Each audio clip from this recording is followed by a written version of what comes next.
வணக்கம் நண்பர்களே. நம்ம யூடியூப் சேனல் பார்த்துட்டு நிறைய பேர் ஐயா நாங்கள் ஐயா வீடியோ போடலை, எதுவும் போட மாட்டேங்க அப்படின்னு நிறைய பேர் ஃபோன் பண்ணி கேட்குறீங்க. நான் ஒரு 60 நாள் தாராதேவியை பூஜை பண்ணிக்கிருந்தேன். 60 நாளாக தாராதேவி பூஜை பண்ணிக்கிறதுனால என்னால் எந்த ஒரு வீடியோவும் போட முடியல, எந்த விதமான பதிவுகளும் செய்ய முடியல. நிறைய பேர் நம்ம யூடியூப் சேனலை பார்த்து கேட்கும்போது எனக்கு ரொம்ப சந்தோஷமாக இருக்குது. நிறைய பேர் பிரச்சனைக்காண்டி கால் பண்ணுறீங்க. நான் தாராதேவி பூஜையில் இருந்தனால ஒரு 63 நாளாக யாரும் பார்க்க அனுமதி கொடுக்கல. இன்றைக்கி நம்ம யூடியூப் சேனலில் பார்த்துட்டு விஜயவாடாவிலேருந்து ஒரு நபர் வந்திருந்தாங்க. அவங்க வீட்டு பக்கத்தில் இருக்கிறவங்க பிஸ்னஸ் ரீதியாகவும் சரி, குடும்ப வாழ்க்கை ரீதியாகவும் சரி ரொம்ப இடையூறுவாக இருக்குன்னு சொல்லி நம்ம வீடியோவை பார்த்துட்டு அங்கேருந்து வந்தாங்க. அதனால் அவங்க கேட்டுக்கிட்டனால அந்த நபருக்கு வலது கையும் இடது காலும் மாறணும், அதாவது வலது கையும் இடது காலும் மாறணும்னு நான் மாந்திரியாக சொல்லுவோம். அதை தூய தமிழில் சொல்லணும்னா வலது கையும் இடது காலும் உடஞ்சு போகணும், விளங்காமல் போகணும் அப்படின்றதுக்காண்டி இன்றைக்கி பூஜை செய்கிறேன். அது மட்டும் இல்லாமல் அவங்க செய்யக்கூடிய அனைத்து விதமான காரியங்களும் செயல்பாடு இல்லாமல் போயிடணும். அவங்க நாவு அருந்து போகணும், அவங்க உடம்பெல்லாம் கைகால் எல்லாம் கொப்பளமாக வந்து இதாகணும் அப்படின்ற ஒரு பூஜைகளை பண்ணேன். இப்போ பார்த்தீங்கன்னா அந்த நபருக்கு பண்ண பாவை பாருங்கள். இந்த நபருக்கு வந்து ஒரு பாவை பண்ணியிருக்கேன்.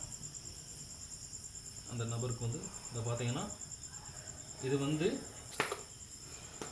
கம்பளி கயிறுன்னு சொல்லுவாங்க. கம்பளி கயிறுனா அந்த காலத்தில் வந்து வயசானவங்க முடியெல்லாம் இருக்கும் இல்லையா, அந்த முடியெல்லாம் திரிச்சு கம்பளி கயிறுன்னு சொல்லுவாங்க. ஒன்று கழுதியோட முடியில் பண்ணலாம், அப்படி இல்லைன்னா கம்பளி கயிறுன்ற இந்த கயிறில் வந்து 3 விதமான கயிறு வச்சுருக்கேன்.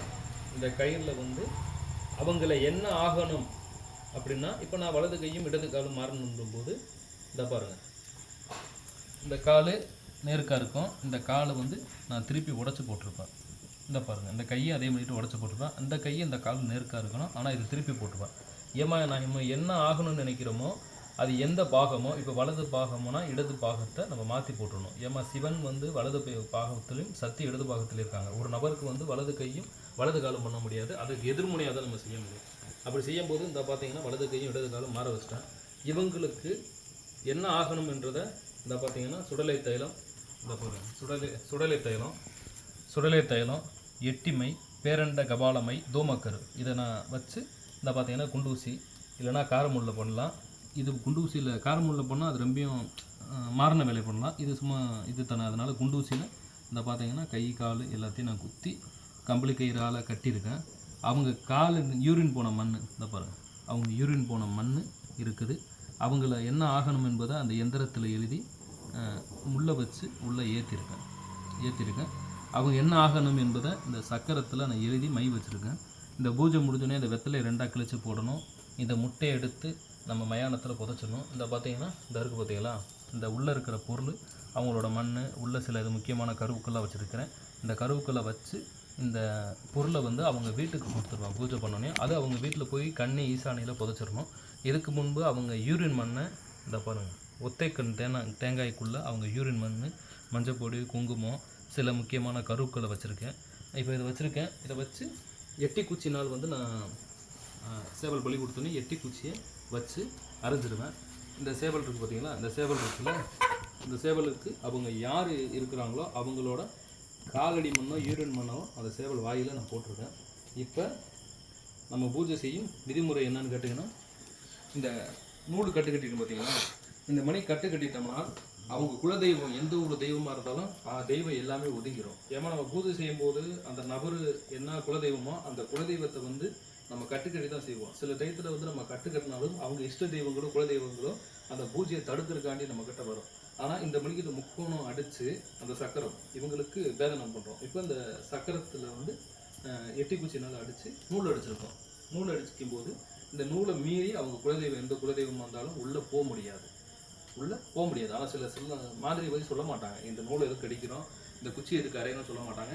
உண்மையான கருத்து என்னன்னு கேட்டிங்கன்னா, இந்த மாதிரி நூல் அடித்து செய்யும்போது அவங்க குலதெய்வம், இப்போ நம்ம உங்களுக்கு பண்ணுறோம் இல்லையா, இவங்க பண்ணுறோம்னா இவங்களோட குலதெய்வம் எந்த ஒரு தெய்வமாக இருந்தாலும் நம்ம பூஜை செய்யும்போது வந்து நம்ம தடுக்க பார்ப்போம். இந்த மணிக்கு கட்டு கட்டிட்டோம்னா அவங்க குலதெய்வம் அந்த பூஜையை தடுக்கவும் வராது, எதுவும் செய்யாது. நம்ம செய்யக்கூடிய காரியங்கள் ஒரு அளவுக்கு கூட, ஒரு துளி அளவுக்கு கூட மிஸ்டேக்கு சொல்லாத அளவுக்கு நம்ம பண்ணலாம்.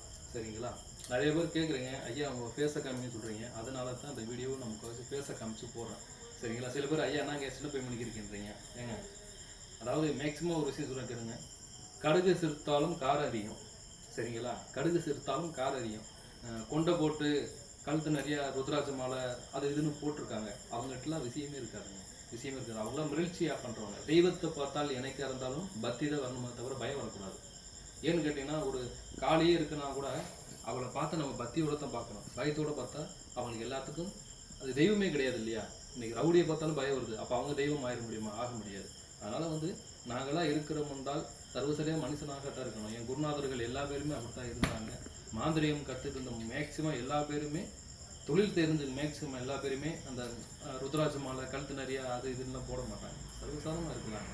என் மாந்திரிவாதியாக இருந்தால் ருத்ராட்ச மாலை போட்டு அப்படி இப்படி இருக்கக்கூடாது என்னை பொறுத்தளவுக்கு. ஏமா நான் மறுபடியும் சொல்கிறேன், ஒரு தெய்வத்தவோ ஒரு மனிதரவே பார்த்தால் பக்தி தான் வரணும். அவங்க பார்த்தோன்னே கையெழுத்து தான் கும்பிடுமே தவிர ஜடாமுடி போட்டு அப்படி கொண்டை போட்டு கழுத்து நிறைய ருத்ராட்ச மாலையெல்லாம் போட்டுன்னு பயம் வந்துடும். பக்தி வராது, பயம் வரும். ஐயோ ஒரு பெரிய சாமியாராக இருக்காரு அப்படின்னு அவங்க மேலே பயத்தோடு தான் நம்ம கும்பிடுவோம். ஆனால் இப்போ என்னை பார்த்தோன்னா ஃப்ரெண்ட்ஷிப்பாக நிறையா பேசுகிறாங்க, ஐயா பார்த்தாலும் சின்ன பையன் மணிக்கு இருக்குங்கய்யா அப்படின்னு சொல்லி மனசு விட்டு என்கிட்ட பேசுகிறாங்க. இதே நான் கொண்டை போட்டு ஜடாமுடி வச்சுருந்தா எனக்கு பேச முடியாது. அதனால் வந்து இது இருக்குது. பல இந்த நான் 63 நாட்களாக தாராதேவியோட மகா பூஜை பண்ணிக்கிருந்தேன். அதனால் என்னால் எந்த ஒரு பதிவுகளும் போட முடியாது. நிறைய நண்பர்கள் வீடியோ சேனலில் பார்த்துட்டு கூப்பிடுறீங்க, ஃபோன் காலிங் மூலிமா பண்ணுறீங்க, ஆதரவு மேல் தெரிவிங்க. நிறைய நான் பண்ணுறேன். சரிங்களா? நன்றிங்க.